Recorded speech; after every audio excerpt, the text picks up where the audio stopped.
Hello and welcome student. हम 10th class social science इसके second video lecture में आ गए। इससे पहले हमने लोकसभा और राज्यसभा के बारे में पढ़ा।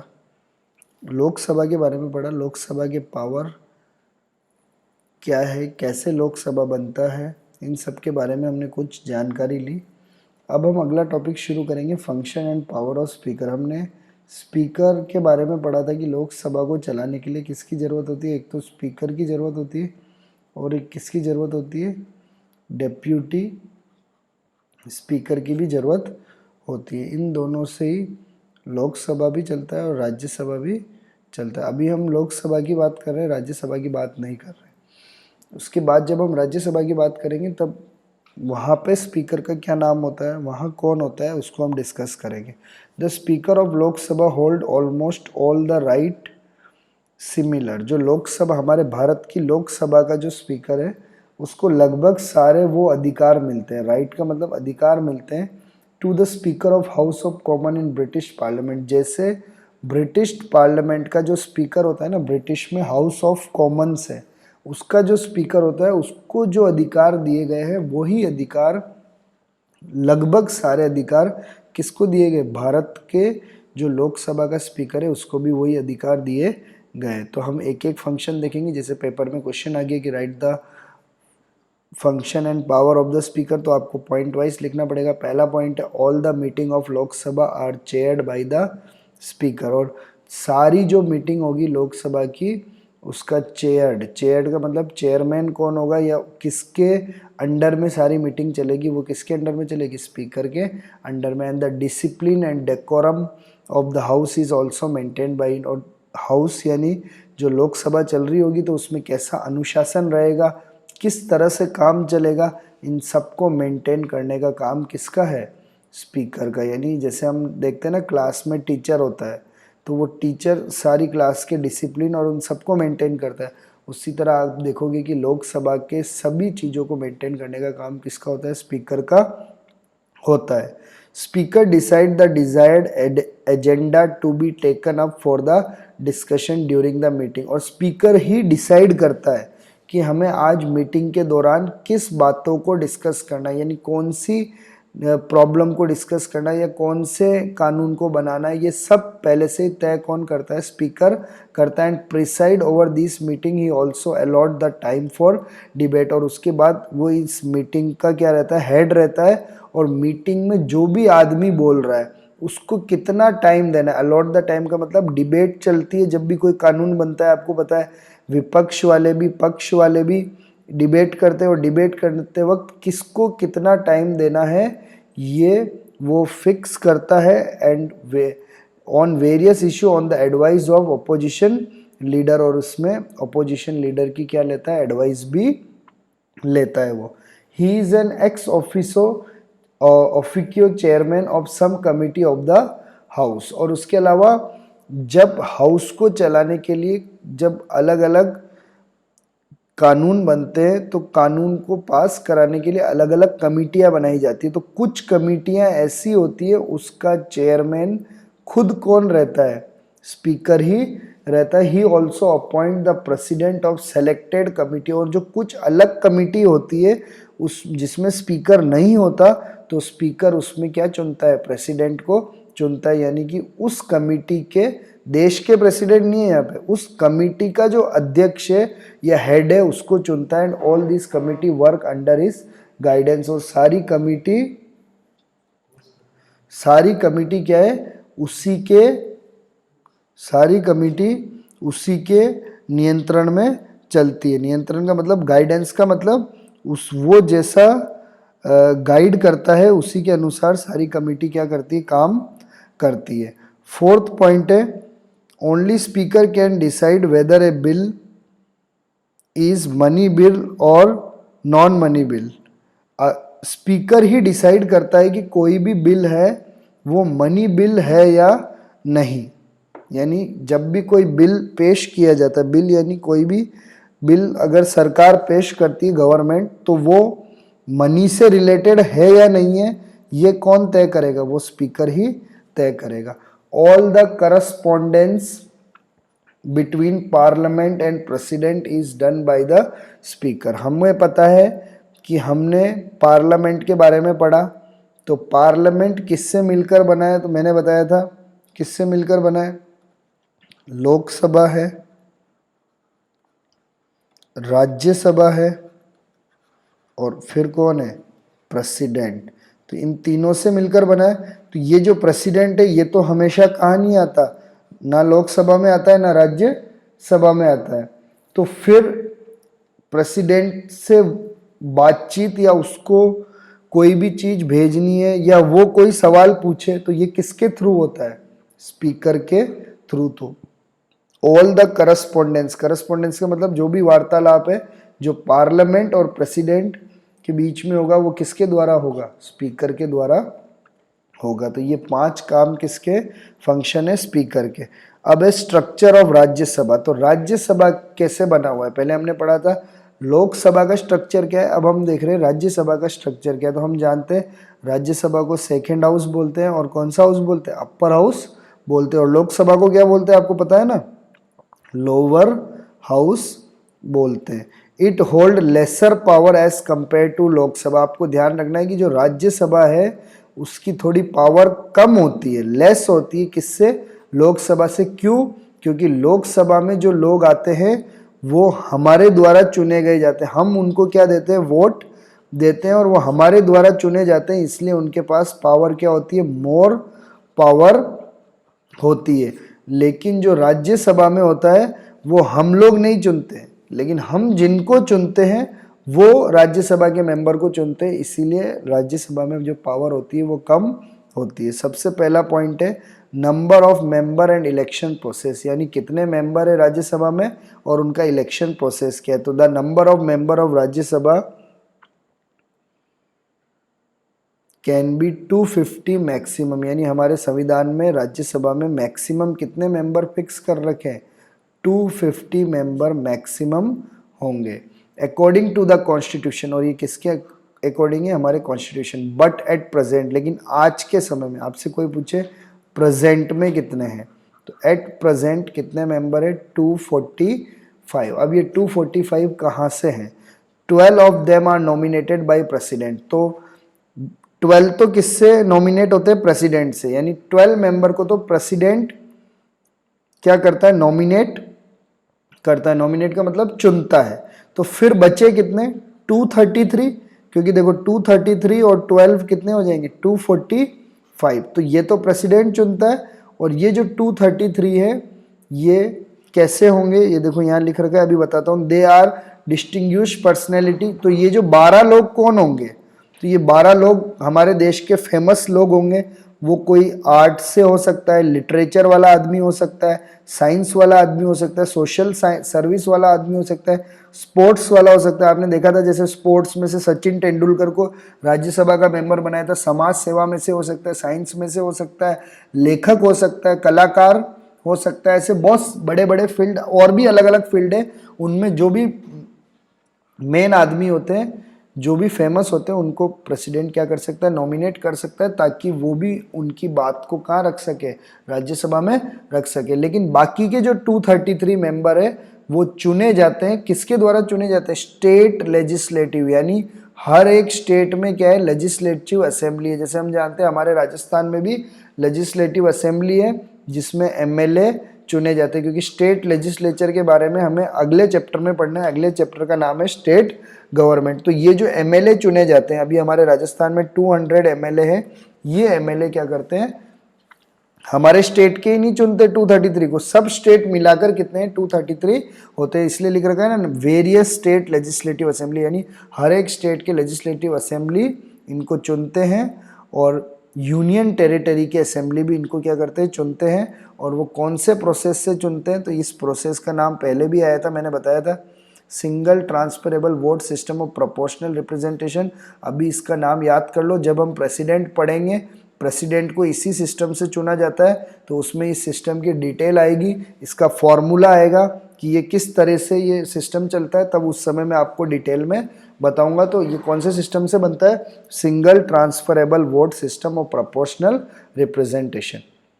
सेकेंड पॉइंट है क्वालिफिकेशन, अगर किसी को राज्यसभा का मेंबर बनना है तो उसकी क्या क्वालिफिकेशन यानी क्या योग्यता होनी चाहिए। क्वालिफिकेशन का मतलब योग्यता।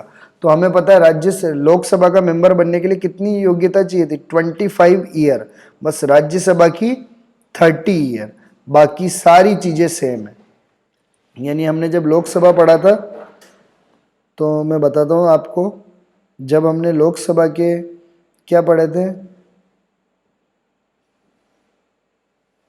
Election eligibility. जैसे ये एलिजिबिलिटी है ना, ये फर्स्ट, सेकंड, थर्ड, फोर्थ, ये सारे सेम है राज्यसभा में। बस यहाँ 25 की जगह राज्यसभा में कितना है, 30। बाकी सारी चीजें राज्यसभा में क्या है, सेम वो ही है। तो मैं एक बार पढ़ लेता हूँ।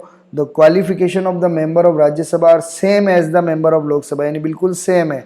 The only difference is that age required for the member of Lok Sabha is 25। बस एक ही डिफरेंस है, लोकसभा में 25 ईयर चाहिए, बस राज्यसभा में कितना चाहिए, 30 ईयर या उससे ज़्यादा चाहिए।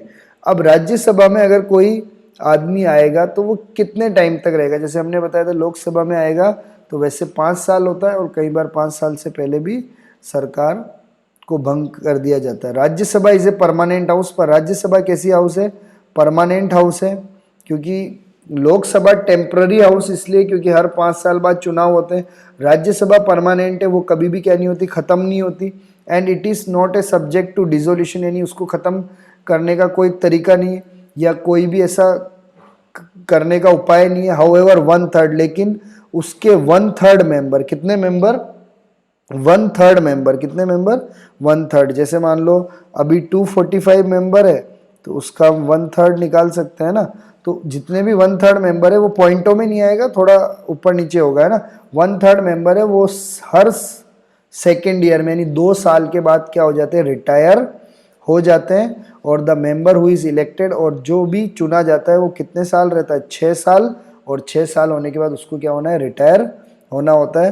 तो 6 साल के बाद वो क्या हो जाता है, रिटायर हो जाता है। तो मेंबर्स 6 साल के लिए चुने जाते हैं और 6 साल के बाद रिटायर्ड हो जाते हैं। और लगभग हर 2 साल में 1/3 मेंबर क्या होते हैं, रिटायर होते जाते हैं। अब ऑफिस बियरर, यानी राज्यसभा में ऑफिस में कौन काम करेगा, तो 2 ऑफिस बियरर है राज्यसभा के।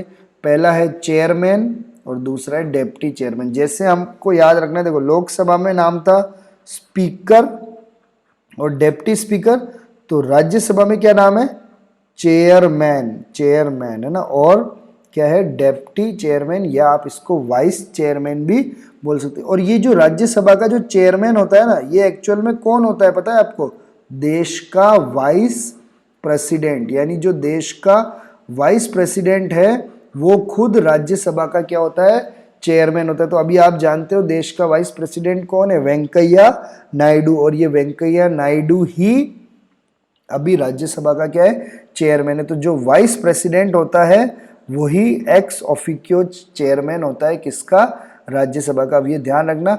अब ये जो राज्यसभा का जो चेयरमैन है वो कितने साल के लिए रहेगा।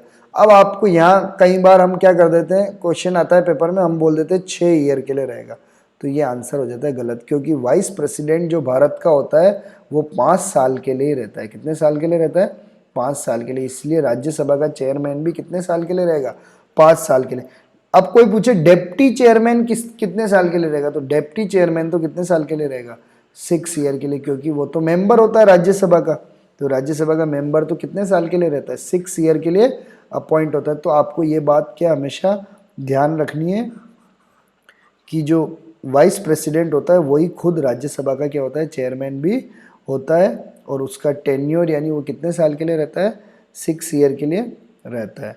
नेक्स्ट टॉपिक है हमारा power and function of the parliament, यानी पार्लियामेंट की क्या पावर है और उसके क्या फंक्शन है।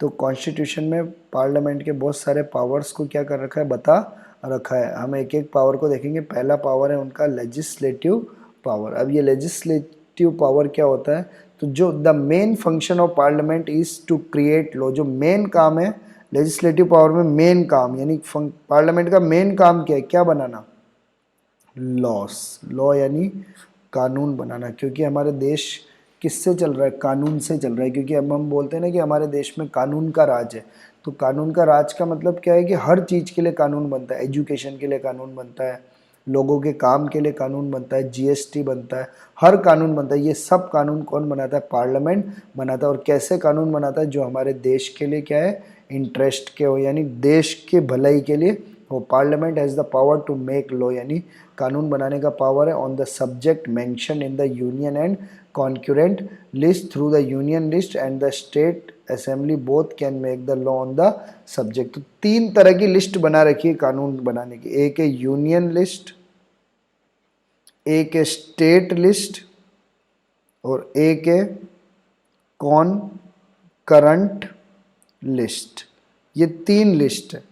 जो यूनियन लिस्ट में है उसके कानून कौन बनाता है? सेंट्रल गवर्नमेंट, और हम चैप्टर वही पढ़ रहे हैं। और स्टेट लिस्ट में उसके कानून कौन बनाता है? State government. और कॉन्क्यूरेंट लिस्ट में जो है उसमें कानून कौन बनाता है? सेंट्रल गवर्नमेंट भी बनाता है और कौन बनाता है? स्टेट गवर्नमेंट भी बनाता है। तो जैसे हमारे देश की सुरक्षा ये यूनियन लिस्ट में, हमारे देश में विदेशी देशों के साथ हम कैसा व्यवहार करेंगे ये यूनियन लिस्ट में। तो ये सारे यूनियन लिस्ट वाले कौन बनाएंगे? सेंट्रल गवर्नमेंट बनाएंगे। और कॉन्क्यूरेंट लिस्ट में आप जानते हो एजुकेशन कॉन्क्यूरेंट लिस्ट में पढ़ाई, इसीलिए आप बोलते हो कि स्टेट बोर्ड भी है, सीबीएसई बोर्ड भी है। सीबीएसई बोर्ड किसका है? सेंट्रल गवर्नमेंट का। और स्टेट बोर्ड किसका है? स्टेट गवर्नमेंट का। तो इस तरह से गवर्नमेंट कानून बनाती है और सबसे मेन काम उनका क्या है? कानून बनाने का ही है। Concurrent list the parliamentary law override state legislature law in case of contradiction. लेकिन अगर कॉन्क्यूरेंट लिस्ट में अगर कोई कानून, कोई सब्जेक्ट ऐसा है जिसमें कानून कौन बनाए? सेंट्रल गवर्नमेंट भी बनाए और स्टेट गवर्नमेंट भी बनाए, और अगर उसमें उन दोनों में कुछ विवाद आ जाए तो हमेशा कौन सा कानून काम करेगा? पार्लियामेंट, यानी जो सेंट्रल गवर्नमेंट बनाती है वही कानून काम करेगा। Laws on residual subject can be also made by the parliament. अब मान लो संविधान बनाते वक्त state list, concurrent list, central list में बहुत सारे सब्जेक्ट डाल रखे कि इसके लिए कानून बनाना है, उसके लिए कानून बनाना है। लेकिन मान लो कि अब देश आज 50 या 70 साल आगे आ गया, अब कोई नया सब्जेक्ट आ जाए जिसको हम क्या बोलते हैं? Residual subject. अब कोई नया सब्जेक्ट आ जाए तो क्या हम उसके लिए कानून बना सकते हैं? हाँ, तो उसके लिए भी पार्लियामेंट क्या कर सकता है? कानून बना सकता है। तो पहला काम पार्लियामेंट का क्या है? कानून बनाना। सेकेंड काम है पार्लियामेंट का power of amendment in the constitution, यानी पावर है पार्लियामेंट के पास कि वो संविधान को क्या कर सकती है? संशोधित कर सकती है। अमेंडमेंट का मतलब संशोधन, यानी उसमें चेंजेस कर सकती है। Parliament has got significant power in relation to amendment in constitution. Constitution को अमेंड करने का एक बहुत बड़ा पावर है। A bill of amendment in the constitution can be initiated in either house of parliament but not in any legislative assembly। अगर संविधान में अगर हमें कुछ चेंज करना है तो उसका जो बिल लाया जाएगा, बिल यानी उसका जो कानून लाया जाएगा, वो या तो कहाँ लाया जाएगा? लोकसभा में भी लाया जा सकता है या कहाँ लाया जा सकता है? राज्यसभा में भी लाया जा सकता है। लेकिन कहाँ नहीं लाया जाएगा? लेजिस्लेटिव असेंबली, यानी स्टेट की जो लेजिस्लेटिव असेंबली है वहाँ नहीं ला सकते। In most part of the constitution amendment can be made by simple majority, यानी कि ज़्यादातर संविधान में जो चेंज करना है वो किससे हो जाता है? सिंपल मेजोरिटी से। कितने? सिंपल मेजोरिटी का मतलब जैसे कहीं पे 500 मेंबर है लोकसभा में, एग्जाम्पल ले रहा हूँ, 500 मेंबर है तो इसका 50% से ज़्यादा यानी 251 मेंबर ने भी वोट दे दिया तो अपने आप संविधान चेंज हो जाएगा। अगर राज्यसभा में 250 मेंबर है तो 126 मेंबर ने अगर वोट दे दिया तो भी संविधान क्या हो जाएगा? चेंज हो जाएगा। लेकिन कुछ केस में 2/3 मेजोरिटी चाहिए। कितना चाहिए? 2/3। अब ये 2/3 मेजोरिटी क्या होता है? बहुत ज़्यादा होता है। अब जैसे हम 500 देखें और इसका अगर 2/3 करें तो 3 से कैंसिल करेंगे, 3 1 जा 3, 6 फिर 6 लगभग 166। ये तो पॉइंटों में आएगा लेकिन हम तो पॉइंट में नहीं निकाल रहे, सिंपल कर रहे हैं। 12 13 1 3 लगभग 332 मेंबर। कितने मेंबर? लगभग 332 मेंबर्स जब वोट करेंगे तभी क्या होगा? संविधान चेंज होगा। तो इसलिए कई केस में तो संविधान सिंपली क्या हो जाता है? चेंज हो जाता है। और कई केस में उसमें क्या करना पड़ता है? 2/3 मेजोरिटी होगी तभी हम लोग कॉन्स्टिट्यूशन में क्या कर पाएंगे? अमेंडमेंट कर पाएंगे। At least half of the state. और कई केस तो ऐसे हैं, देखो देयर आर सम सिचुएशन ऐसे हैं कि इधर भी लोकसभा में भी पास हो गया, राज्यसभा में पास हो गया, फिर आधे स्टेट में भी पास करना पड़ेगा, तभी संविधान क्या हो पाएगा, चेंज। यानी कुछ तो रूल इतने टफ है संविधान में जिसको चेंज करना इतना आसान नहीं है। उसको चेंज करने के लिए लोकसभा में भी चाहिए, राज्यसभा में चाहिए, फिर आधे से ज्यादा स्टेट्स असेंबली को भी उसको क्या करना पड़ेगा, पास करना पड़ेगा। थर्ड पावर है फाइनेंशियल पावर, यानी जो देश का जो बजट है या जो देश के लिए जो पैसा है उसकी power. Being a representative of public, हम जानते हैं कि ये जो गवर्नमेंट है वो किसकी प्रतिनिधि है, पब्लिक की। Indian parliament hold absolute power on the national finance, इसीलिए पार्लियामेंट के पास पूरा देश के धन का क्या है, power. And any work related to income and expenditure will not be perform till the budget proposed by the finance minister is approved by the parliament. और पार्लियामेंट में हर साल फाइनेंस मिनिस्टर को क्या पेश करना पड़ता है, बजट पेश करना पड़ता है। और बिना बजट पेश किए देश में कोई भी पैसे का काम नहीं होगा, ना खर्चे का काम होगा, ना इनकम का काम होगा। उससे पहले पार्लियामेंट में फाइनेंस मिनिस्टर को क्या पेश करना पड़ेगा, बजट को पेश करना पड़ेगा। नेक्स्ट फोर्थ पावर है administrative power. The parliamentary system has been set up by the Indian constitution, so according to constitution the union executive, the cabinet is accountable for the parliament, लोक सभा in practice. तो parliamentary system set किया है Indian constitution में, तो इसके कारण जो यूनियन एग्जीक्यूटिव होगी, यूनियन एग्जीक्यूटिव का मतलब सारे जो मंत्री होंगे और उनका प्रधान कौन होगा, प्रधानमंत्री, वो क्या होगा, अकाउंटेबल होगा पार्लियामेंट में। अकाउंटेबल का मतलब जवाब उसको कहाँ देना पड़ेगा, पार्लियामेंट में देना पड़ेगा। वो काम जो भी करेंगे उसका सवाल कहाँ पूछा जाएगा, पार्लियामेंट में पूछा जाएगा। The cabinet can remain in office till it has the support and confidence of the majority in the Lok Sabha. और ये कब तक लोकसभा में रहेंगे, यानी प्रधानमंत्री कब तक प्रधानमंत्री बना रहेगा, या मंत्री कब तक मंत्री बने रहेंगे, जब तक उनकी लोकसभा में क्या रहेगी, मेजोरिटी रहेगी। जैसे हम बोलते हैं ना कि लोकसभा में अभी 545 है, तो मेजोरिटी होने के लिए कितना चाहिए, आधे से ज़्यादा, तो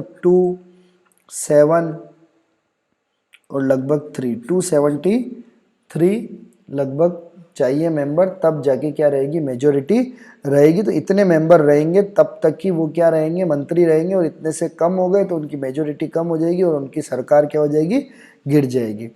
नेक्स्ट पावर है इलेक्ट्रोल पावर, कुछ इलेक्शन का पावर भी है इनको।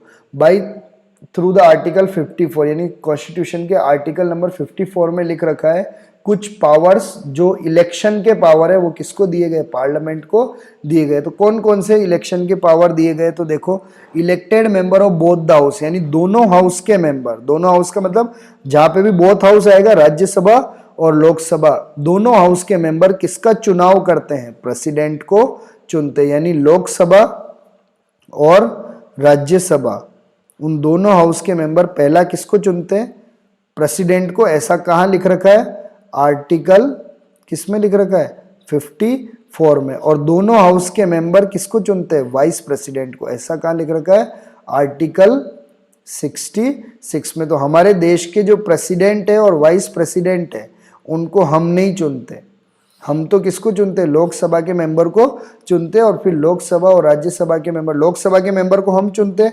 राज्यसभा के मेंबर को भी हम ही चुनते हैं, क्योंकि स्टेट वाले चुनते हैं तो स्टेट वालों को तो हम ही चुनते हैं। और ये दोनों मिलकर प्रेसिडेंट को भी चुनते हैं और वाइस प्रेसिडेंट को भी क्या करते हैं, चुनते हैं। और सिक्स्थ और लास्ट पावर है वो कौन सी पावर है, मिसलिनियस पावर, यानी अन्य शक्तियां, यानी अन्य पावर। पहला है both the house of Parliament can pass both the house of the Parliament can pass the impeachment motion against the president based on the special provision of constitution and dismiss him। तो दोनों house president के खिलाफ impeachment को हिंदी में बोलते हैं महाभियोग। क्या बोलते हैं, महाभियोग। आप इस वर्ड को भली मत याद करो, कोई दिक्कत नहीं है। इम्पीचमेंट का मतलब होता है वो प्रोसेस जिससे प्रेसिडेंट को अपनी पोस्ट से क्या किया जाता है, हटाया जाता है। यानी प्रेसिडेंट अगर कोई ऐसा काम करे जो हमारे संविधान के खिलाफ है, तो अगर उसको हटाना होगा तो लोकसभा में एक बिल लाना पड़ेगा। जो बिल कौन सा होगा, इम्पीचमेंट का बिल होगा। In the same way both the house can pass the proposal to dismiss the जज ऑफ सुप्रीम कोर्ट और high court on the basis of incompetence, mischief और कंडक्ट। अगर सुप्रीम कोर्ट का कोई जज हो या हाई कोर्ट का कोई जज हो जो अपने कार्यों को पूरा ना कर पाए या कोई गलत व्यवहार करे तो उसको निकालने की भी प्रक्रिया कौन करता है? दोनों हाउस करते हैं। This type of motion should be pass, लेकिन इसको पास होने के लिए कितना चाहिए? 2/3 मेजोरिटी चाहिए, यानी 2/3 मेजोरिटी होगी तभी ये बिल क्या होगा? पास होगा। और फिर अगर वाइस प्रेसिडेंट को रिमूव करना है तो should be approved by Lok Sabha. तो वाइस प्रेसिडेंट को हटाना है तो सबसे पहले हटाने का प्रोसेस कौन शुरू करेगा? राज्यसभा शुरू करेगा, क्योंकि वाइस प्रेसिडेंट कहाँ पे और रहता है? राज्यसभा में। और फिर बाद में उसको कौन अप्रूव करेगा? लोकसभा अप्रूव करेगा, तब वाइस प्रेसिडेंट क्या हो जाएगा? अपने पोस्ट से हट जाएगा। For the effectiveness of emergency declared by president approval of both house is needed. अगर देश में क्या लगा दिया जाए? इमरजेंसी का मतलब आपातकाल, या कोई आपातकाल का मतलब कोई देश में युद्ध हो जाए या कोई ऐसी स्थिति आ जाए कि देश में क्या लग जाए? इमरजेंसी लग जाए। तो इमरजेंसी अगर प्रेसिडेंट लगाता है, लेकिन प्रेसिडेंट को लगाने से पहले किससे अप्रूवल मांगना पड़ेगा? दोनों हाउस से। और ये जो प्रेसिडेंट का रूल है ये कितने महीने तक लगा सकते हैं? शुरू में 6 मंथ तक। कितने महीने तक? 6 मंथ में। और 6 मंथ के बाद वापस लोकसभा और राज्यसभा से परमिशन लेनी पड़ेगी, और उसके बाद फिर उसको बढ़ा के वापस कितने महीने तक लगा सकते हैं? 6 मंथ तक। फिर वापस क्या लेनी पड़ेगी? पार्लियामेंट से परमिशन लेनी पड़ेगी, तभी हम इसको क्या कर सकते हैं? आगे बढ़ा सकते हैं। तो मैं आशा करता हूँ कि आपको यहाँ तक चैप्टर समझ में आया होगा। तो आप रीड करना और सारे पॉइंट्स को क्या है? याद करने की कोशिश करना। 10th बोर्ड का एग्जाम है तो हर चीज़ को हमें ध्यान से पढ़ना है। आशा करता हूँ वीडियो पसंद आया होगा। Thank you for watching.